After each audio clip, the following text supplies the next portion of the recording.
In today's video, I'm going to teach you how to add custom fields to a DocuSign template. To get started, sign into DocuSign and click Start from the main dashboard. This is the quickest way to begin creating a new envelope based on an existing template. Once you're in the Start menu, choose Envelope. That opens the workflow you'll use to prepare documents and recipient actions before sending anything out. Next, select Use a template. This is important because you're not building a document from scratch here. Instead, you're opening an existing DocuSign template so you can place and adjust custom fields inside it.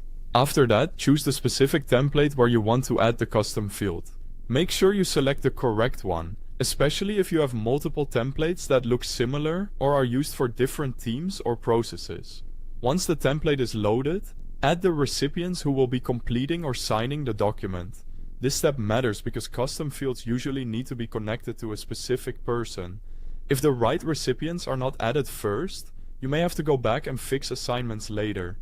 After your recipients are in place, click Next to open the document preparation screen. This is where you'll see the document itself and the Fields panel that contains the tools you need.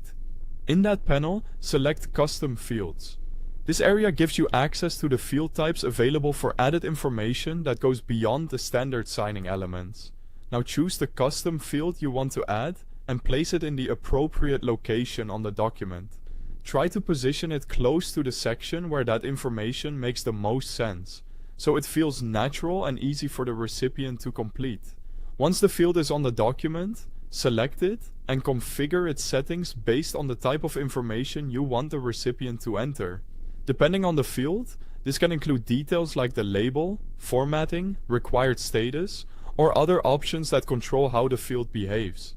Taking a moment to configure it properly can help prevent confusion later. Next, make sure the custom field is assigned to the correct recipient. This is one of the most important parts of the process, because the field will only be completed by the person it's assigned to. Then review the custom field carefully. Confirm that it's positioned correctly, configured the way you want, and assigned to the appropriate recipient. A quick final check can save time and avoid mistakes before the template is used.